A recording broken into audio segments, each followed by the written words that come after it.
बच्चों, आज हम अपनी भाषामणि किताब से एक कहानी पढ़ेंगे।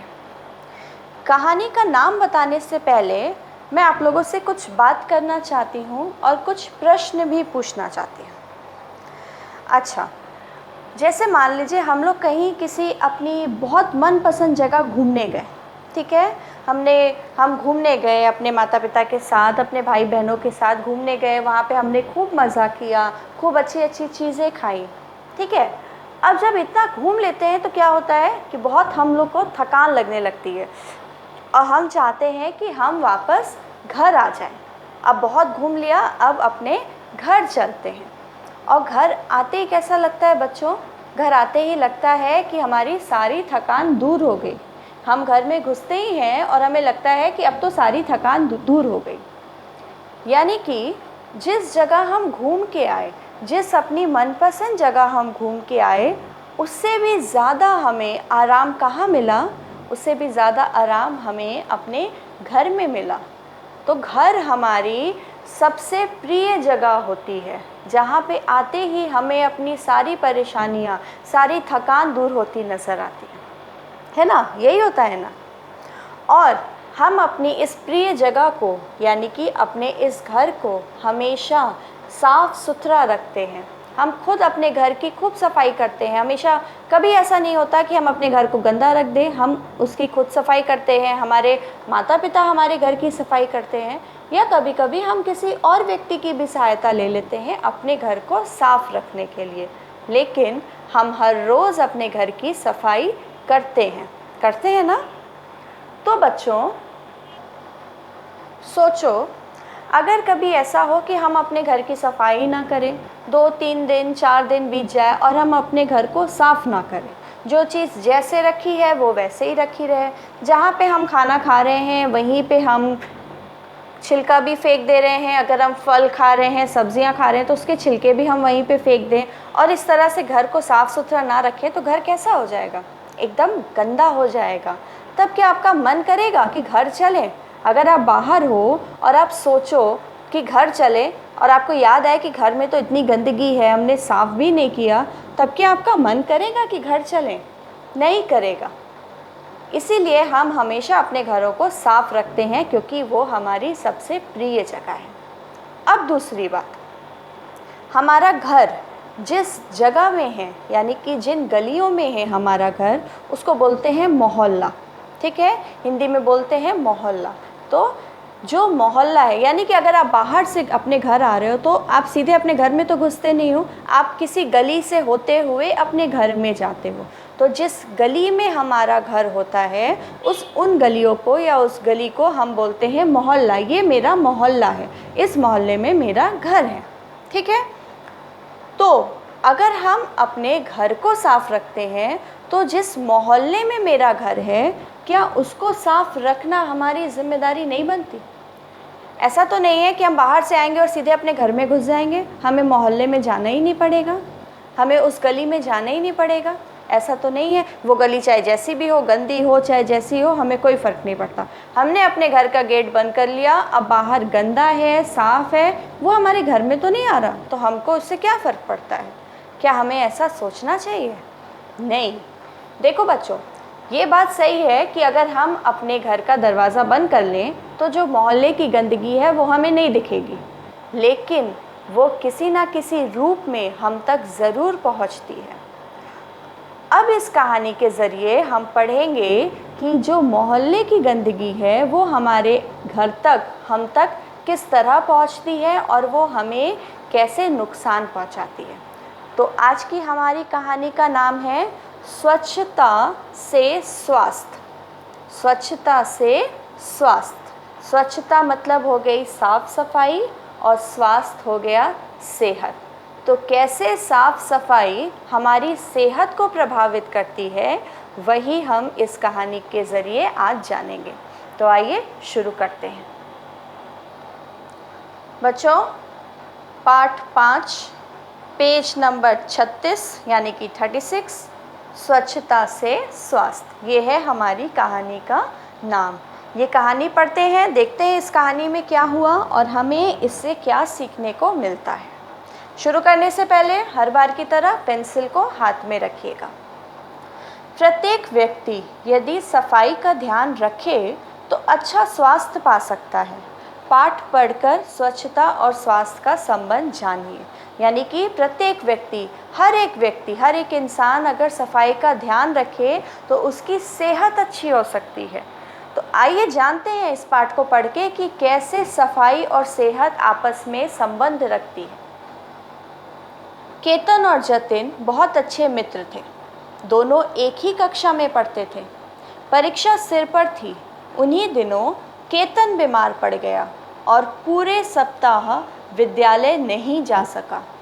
अब जतिन को अपने मित्र की चिंता सताने लगी। उसने केतन के घर जाने का निश्चय किया। एक दिन रविवार को सुबह जतिन अपने माता पिता से आज्ञा लेकर अपने मित्र से मिलने चल पड़ा। तो बच्चों, इस कहानी के दो पात्र हैं, एक है केतन और एक है जतिन। इन दो लोगों के बीच की ये कहानी है, ठीक है। तो केतन और जतिन क्या थे? अच्छे मित्र थे, यानी कि अच्छे दोस्त थे। वो एक ही कक्षा में पढ़ते थे, ठीक है। वो दोनों एक ही क्लास में पढ़ते थे। अब परीक्षा सिर पे थी, यानी कि परीक्षा सिर पे थी मतलब परीक्षा आने वाली थी, मतलब बहुत ही नज़दीक थी परीक्षा। उन्हीं दिनों केतन बीमार पड़ गया। यानी कि केतन और जतिन जो दो दोस्त थे, उन दोनों में से एक दोस्त केतन जो था, वो जब परीक्षा आने वाली थी उन लोग की, उसी समय वो बीमार पड़ गया। केतन बीमार पड़ गया, उसकी तबीयत खराब हो गई और वो पूरे सप्ताह विद्यालय नहीं जा सका। वो पूरे सप्ताह, यानी कि एक सप्ताह में कितने दिन हुए? 7 दिन। वो पूरे सप्ताह ही अपने विद्यालय स्कूल नहीं जा सका, ठीक है। अब जतिन को, यानी कि जो उसका मित्र था, उसको उसकी बहुत चिंता होने लगी कि एक हफ्ता हो गया, मेरा दोस्त अभी तक स्कूल क्यों नहीं आया है। तो उसने सोचा कि मैं केतन के घर जाऊंगा और उससे पता करूंगा कि परीक्षा आने वाली है तो वो एक हफ्ते से स्कूल क्यों नहीं आया। तो एक दिन रविवार को सुबह जतिन ने अपने माता पिता से आज्ञा ली और अपने मित्र से मिलने चल पड़ा। अब जतिन ने सोचा कि मुझे अपने दोस्त से पता करना है कि परीक्षा आने वाली है, वो क्यों नहीं आ रहा है। तो वो एक दिन रविवार को उसने अपने जाने से पहले माता पिता से आज्ञा ली कि क्या मैं अपने दोस्त के घर मिलकर आऊँ। वो उसने आज्ञा ली और जाकर के अपने दोस्त से मिलने गया। जतिन जब केतन के मोहल्ले में पहुंचा तो उसने जगह जगह कूड़े के ढेर देखे। चारों तरफ गंदगी फैली दिख रही थी। जतिन केतन के घर पहुंचा और दोनों मित्रों में बातचीत होने लगी। अब जब जतिन केतन के घर जा रहा था तो जब वो उसके मोहल्ले में पहुंचा, यानी कि जिस गली में उसका घर था उस गली के नज़दीक पहुंचा, उस गली में पहुंचा, तो उसने देखा कि जगह जगह पे कूड़े के ढेर लगे थे। यानी कि हर थोड़ी दूर पे बहुत सारे कूड़े पड़े हुए थे और चारों तरफ गंदगी फैली दिख रही थी। बच्चों, कूड़ा पड़ा था, रास्ता गंदा था। जतिन केतन के घर पहुंचा। ये जतिन ने देखा कि इसका मोहल्ला तो बहुत गंदा है, एकदम चारों तरफ गंदगी ही गंदगी है। और ये सब देखता हुआ वो केतन के घर पहुंच गया और दोनों दोस्त आपस में बातचीत करने लगे। अब बातचीत पढ़ते हैं कि उनके बीच में क्या बातचीत हो रही थी। जतिन: तुम्हें क्या हुआ मित्र, तुम बीमार कैसे हो गए? जतिन ने अपने मित्र से पूछा। देखिए, आप चित्र में भी देख सकते हैं, ये है जतिन और ये है केतन। तो जतिन ने अपने मित्र से पूछा कि तुम्हें क्या हुआ, तुम बीमार कैसे हो गए या तुम्हारी तबीयत कैसे खराब हो गई। तो केतन ने उसको बताया, एक दिन गली में पकौड़ी बेचने वाला आया था। मैंने उससे पकौड़ियाँ खरीद कर खाई और अगले ही दिन बीमार पड़ गया। तो क्या हुआ था बच्चों? गली में पकौड़ी बेचने वाला आया था और केतन ने पकौड़ियाँ खरीद के खाई और दूसरे दिन ही उसकी तबीयत खराब हो गई। जब भी गली में कोई, कभी आप लोग की भी गली में होता होगा, कभी कोई पुचके वाला आता होगा, कभी आइसक्रीम वाला आता होगा, कभी मूढ़ी बेचने वाला आता होगा और आप लोग को उसको खाने का खूब मन करता होगा, ठीक है बच्चों। ऐसा करने में कोई बुराई नहीं है, लेकिन जो बाहर का खाना होता है वो हमेशा खुला हुआ रहता है, कभी भी वो ढका हुआ नहीं रहता है, ठीक है। खुला हुआ होने की वजह से उसके ऊपर मक्खियाँ बैठती हैं, उसके ऊपर मच्छर बैठता है जो हमको नुकसान पहुंचाता है। इसीलिए हमेशा कहा जाता है कि बाहर का खाना हर समय नहीं खाना चाहिए। इतना हमारे माता पिता हमेशा हम लोग को बोलते रहते हैं कि इतना बाहर का नहीं खाओ, कभी कभी खाना चाहिए, कभी कभी खाने में कोई बुराई नहीं है, लेकिन जितना हो सके हमें घर का ही खाना खाना चाहिए। क्योंकि घर में कभी आप जाकर के रसोई में देखोगे तो आपकी माँ हमेशा साफ़ हाथों से खाना बना रही है, हमेशा हर खाना आपके रसोई घर में ढका हुआ आपको मिलेगा। लेकिन जब बाहर से कोई खाना, आप कोई बाहर कोई गली में कोई बेचने वाला आता है तो आप ध्यान दीजिए कोई भी चीज़ ढकी हुई नहीं रहती है, जिस वजह से उसके ऊपर मक्खियाँ घूमती रहती हैं, उसके ऊपर मच्छर घूमते रहते हैं। आगे पढ़ते हैं। जतिन, मित्र यदि बुरा ना मानो तो एक बात कहूँ। जब केतन ने उसको बताया कि बाहर गली में पकौड़ी बेचने वाला आया था, मैंने पकौड़ियाँ खाई और अगले ही दिन बीमार हो गया, तो जतिन ने बताया कि अगर तुम्हें ख़राब ना लगे तो मैं तुमसे एक बात कहूँ। तो केतन ने कहा अवश्य, क्यों नहीं, मतलब कि हाँ बोलो। जतिन ने कहा मित्र तुम्हारे मोहल्ले में जगह जगह कूड़े के ढेर लगे हैं, उन पर मक्खियाँ भिनभिना रही हैं। यही मक्खियाँ जब भोजन पर बैठती हैं तो उसे दूषित कर देती हैं। ऐसा भोजन खाने से हम बीमार हो जाते हैं।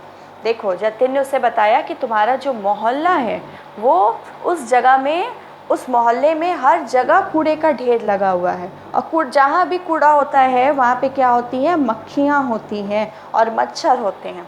तो उन कूड़े के ढेर पर मक्खियाँ भिनभिना रही हैं मतलब घूम रही हैं।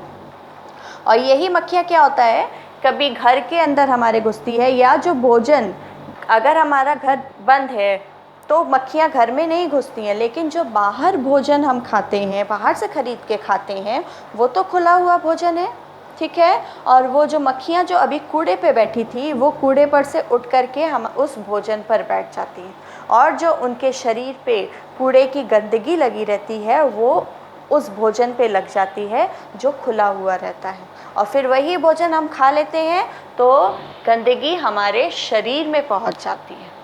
फिर से पढ़ते हैं। मित्र तुम्हारे मोहल्ले में जगह जगह कूड़े के ढेर लगे हैं, उन पर मक्खियाँ भिनभिना रही हैं। यही मक्खियाँ जब भोजन पर बैठती हैं तो उसे दूषित कर देती हैं मतलब उसे गंदा कर देती हैं। ऐसा भोजन खाने से हम बीमार हो जाते हैं। तब केतन ने क्या कहा, तुम ठीक कहते हो, शायद मेरी बीमारी का भी यही कारण है। केतन को लगा कि हाँ, तुम ठीक कह रहे हो, और मैं इसी वजह से ही शायद बीमार पड़ गया, क्योंकि जो मैंने बाहर का सामान खाया था वो तो खुला हुआ सामान था।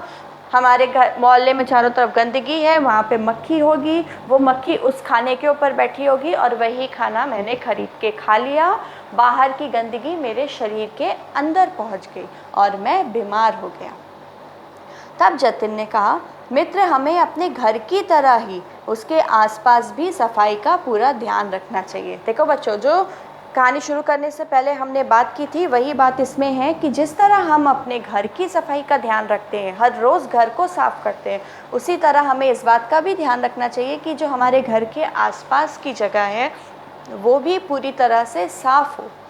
इसके लिए हम खुद भी का सफाई कर सकते हैं, या हम किसी की सहायता लेकर के उनसे भी सफाई करवा सकते हैं, लेकिन घर के आसपास की जगह साफ़ हो, इस बात की जिम्मेदारी हमारी भी बनती है। हम हमेशा ये ना सोचें कि दूसरे का घर भी तो है, वो साफ़ रखे, हमारा घर है ना, तो हमें हमारी पूरी जिम्मेदारी बनती है। केतन, घर के आसपास कैसे? अब केतन ने पूछा कि घर के आसपास कैसे? जतिन, अपने आस पड़ोस के लोगों को सफाई का महत्व समझा करके। जतिन ने कहा कि हम अपने आस पड़ोस, यानी कि जो हमारे पड़ोस में लोग रहते हैं, हमारे आसपास जो लोग रहते हैं, उनको बताएंगे कि सफाई का महत्व क्या है, सफाई करने से क्या होगा, और सफाई नहीं करने से, गंदगी फैलाने से क्या होगा। ठीक है, आगे पढ़ते हैं। केतन ने क्या कहा, क्या लोग समझेंगे? यानी कि जब हम उनको जाकर के समझाएंगे कि सफाई का क्या महत्व है, सफाई रखने से हमें क्या लाभ होगा, और सफाई नहीं रखने से, गंदगी करने से क्या नुकसान होगा, जब हम उन्हें समझाएंगे तो क्या वो समझेंगे?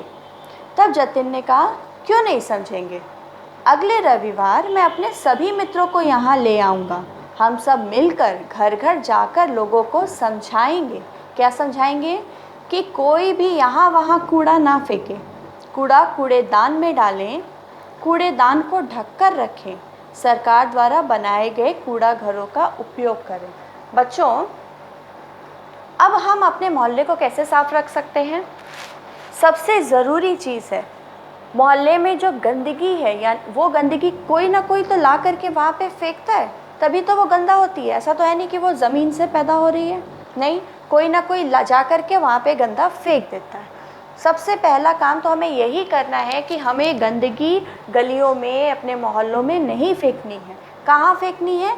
कूड़ेदान में डालनी है। कूड़ेदान मतलब जो जो कूड़ा डालने की जो जगह होती है, जैसे जिसको हम लोग डस्टबिन भी कहते हैं, हमारे घर में भी होता है कूड़ेदान, बाहर भी, हमारी गलियों में भी, हमारे मोहल्ले में भी बड़े बड़े कूड़ेदान बने होते हैं। हमें उन कूड़ेदानों में हमेशा गंदगी डालनी है। बहुत जगह ऐसा होता है कि कूड़ेदान में तो कोई कूड़ा नहीं डालता, उसके चारों तरफ लोग कूड़ा फेंक देते हैं। कूड़ादान एकदम साफ रहता है और उसके चारों तरफ गंदगी रहती है। यही सारी गलत चीज़ें हैं। ये सब हमारे बीच में से ही कोई ना कोई करता है। कभी हम भी करते होंगे, हमने बाहर से टॉफ़ी खरीदी, रास्ते में ही टॉफ़ी खरीदते खरीदते हम खा रहे हैं और हमने कूड़ा वहीं पे फेंक दिया। भले ही वो छोटा सा छिलका हो या बड़ा सा छिलका हो, अगर हमने उसको गली में, सड़क पे फेंका है तो हमने गलत किया है। हम उसको कूड़ेदान में ही फेंकेंगे। तो कूड़ा कूड़ेदान में डालें, पहली चीज़, और कूड़ेदान को ढक कर रखें। कूड़ादान जो है वो हमेशा ढका हुआ होना चाहिए, नहीं तो वहाँ पे मक्खी बैठेगी। अगर वो ढका हुआ होगा तो मक्खी को पता ही नहीं चलेगा कूड़ा कहाँ है, तो वो बैठेगी ही नहीं कहीं, उसे कूड़ा मिलेगा ही नहीं। ठीक है, तो कूड़ा कूड़ेदान में डालें, कूड़ेदान को ढक कर रखें। और बच्चों, सरकार, हमारी जो सरकार है, उन्होंने भी बहुत सारे कूड़ा घर बनाए हुए हैं जहाँ पे लोग जा कर के कूड़ा फेंक सकते हैं। ठीक है, इसी तरीके से अपने मोहल्ले को, अपने शहर को और अपने देश को स्वच्छ रखें, यानी कि साफ रखें और स्वस्थ रहें। अब आपको समझ में आया होगा कि कैसे स्वच्छता से हमारे सेहत पे फ़र्क पड़ता है। अगर हम अपने अगल बगल सफाई रखेंगे, सिर्फ अपना घर नहीं, अपना मोहल्ला साफ़ रखेंगे, अपना शहर साफ़ रखेंगे, तो वो हमारी सेहत पे भी अच्छा प्रभाव डालेगा। तब आखिरी में केतन क्या कहता है? तुम ठीक कहते हो मित्र, मैं भी तुम्हारा साथ दूंगा। हम सभी मिलकर लोगों को बताएंगे कि साफ सफाई और स्वच्छता अपना कर ही स्वस्थ रह सकते हैं। यानी कि अगर हम अपने घर में, घर के चारों तरफ साफ सफाई रखें, स्वच्छता रखें, तो हम अपने स्वास्थ्य को ठीक रख सकते हैं, सेहतमंद रह सकते हैं। ठीक है बच्चों, तो यही थी आज की कहानी। अब हम आ जाते हैं सबसे पहले कठिन शब्दों पर। कठिन शब्दों को रेखांकित कर लीजिए बच्चों। सफाई, ध्यान, स्वास्थ्य, स्वच्छता, संबंध, प्रत्येक, व्यक्ति, कक्षा, सप्ताह, विद्यालय, चिंता, निश्चय, मोहल्ले, कूड़े, या इसको कूड़ा भी कर सकते हैं, पकौड़ी, पकौड़ियाँ, मक्खियाँ, महत्व, महत्व में 2 बार आधा त आया है बच्चों, महत्व, कूड़ेदान, ढककर। ये कठिन शब्द हैं। इन कठिन शब्दों का आप हर बार की तरह अपनी हिंदी की स्पेलिंग डिक्टेशन कॉपी में अभ्यास करिएगा, वही 1 2 3 4 5 इस तरह से नंबर डाल के। और इसके अलावा भी कुछ कठिन शब्द आपको लगते हैं जो आपके लिए कठिन हैं, तो उसका भी अभ्यास करिएगा। लेकिन ये जो शब्द मैंने रेखांकित कराए हैं, इनको आप अपनी स्पेलिंग डिक्टेशन वाली कॉपी में करिएगा। ठीक है बच्चों, अब आ जाते हैं भाषामणि कॉपी में। भाषामणि कॉपी में हमें क्या क्या करना है। पहले है शब्दार्थ। मित्र, दोस्त। सप्ताह, रविवार से शनिवार तक 7 दिन। तो एक सप्ताह में कितने दिन होते हैं बच्चों? 7 दिन। रविवार से शुरू होकर शनिवार तक जो सारे 7 दिन आते हैं उसको बोलते हैं एक सप्ताह या सप्ताह। ठीक है। दूषित, गंदा, स्वच्छ, साफ, ये 4 शब्द अर्थ हैं। इसके बाद हम लघु उत्तरीय प्रश्न की तरफ बढ़ते हैं। लघु उत्तरीय प्रश्न 3 प्रश्न उत्तर है। इसको मैं यहाँ बुक में आपको समझा रही हूँ, आप इसे अपनी भाषामणि कॉपी में करिएगा। केतन के बीमार पड़ने का क्या कारण था? केतन क्यों बीमार पड़ गया था बच्चों? तो केतन ने बाज़ार से पकौड़ियाँ खरीद कर खाईं और अगले ही दिन बीमार हो गया। ठीक है। केतन ने बाज़ार से पकौड़ियाँ खरीद कर खाईं और अगले ही दिन बीमार हो गया। ये इस प्रश्न का उत्तर है। प्रश्न 2, हमें कूड़ा कहाँ फेंकना चाहिए? हमें कूड़ा कूड़ेदान में फेंकना चाहिए। ठीक। कूड़ेदान को किस ढंग से रखना चाहिए? कूड़ेदान को ढककर रखना चाहिए। ठीक है। ये 3 लघु प्रश्न हो गए। बच्चों अब आते हैं दीर्घ प्रश्न उत्तर पे। 2 प्रश्न उत्तर है, इसमें हम लोग क नंबर वाला ही करेंगे, एक ही करेंगे। ठीक है। और ये मैं पढ़ के बता रही हूँ आपको। अपने शहर को साफ रखने के लिए हमें किन किन बातों का ध्यान रखना चाहिए? बच्चों ये प्रश्न का उत्तर आप अपने आप करेंगे, अपने से सोच के करेंगे। ज़रूरी नहीं है कि जो बुक में लिखा है वही देख देख करके लिख दिया। आपने जो ये कहानी पढ़ी है, उस कहानी से जो आपने सीखा है, जो समझा है, उसी को इस प्रश्न के उत्तर के रूप में आप लिखेंगे। आप उसको 1 2 3 4 नंबर डाल करके, संख्या डाल करके करिएगा। ठीक है। अपने शहर को साफ रखने के लिए हमें किन किन बातों का ध्यान रखना चाहिए? इस प्रश्न का बहुत ही अच्छा और सुंदर उत्तर बच्चों अपने आप लिखिएगा। ये दीर्घ उत्तरीय प्रश्न है, इस बात को ध्यान में रखते हुए करिएगा। ठीक है। अब आ जाते हैं सही गलत पे। सही गलत हम अपनी किताब में ही करेंगे, इसको कॉपी में नहीं करना है, किताब में ही करेंगे। सही कथन पर सही और गलत पर गलत का निशान लगाइए। ठीक है। जिस भोजन पर मक्खियाँ भिनभिना रही हों उस भोजन को खाना चाहिए? सही या गलत? गलत, नहीं खाना चाहिए। हमें कूड़ा सड़क पर फेंक देना चाहिए? गलत। हमें अपने मोहल्ले और अपने शहर को साफ रखना चाहिए? सही। केवल अपने घर की सफाई पर ध्यान देना चाहिए? गलत। घर के आसपास की जगह की सफाई का भी ध्यान रखना चाहिए। बच्चों अब एक बार कॉपी में देख लेते हैं किस प्रकार करना है। अपनी भाषामणि कॉपी में स्वच्छता से स्वास्थ्य पाठ का नाम लिखेंगे। अभ्यास शुरू करेंगे। क नंबर पे शब्दार्थ यानी कि सबसे पहले शब्दार्थ। ख नंबर पे लघु उत्तरीय प्रश्न, 3 प्रश्न उत्तर है वो करेंगे। ग नंबर पे दीर्घ उत्तरीय प्रश्न जो कि आपको खुद से करना है, प्रश्न क वो करेंगे। और घ नंबर पे वाक्य बनाइए। ये वाक्य बनाइए, इसके लिए शब्द दिए हैं, इनसे आपको एक एक वाक्य बनाना है। एक बार शब्द पढ़ लेते हैं हम लोग। विद्यालय, गंदगी, परीक्षा, स्वच्छता, कूड़ेदान। बच्चों बहुत ही नए नए शब्द हैं, इससे बहुत ही अच्छा वाक्य बनेगा। ध्यान में रखते हुए वाक्य बनाइएगा। एक बार फिर से पढ़ देती हूँ। विद्यालय, गंदगी, परीक्षा, स्वच्छता, कूड़ेदान।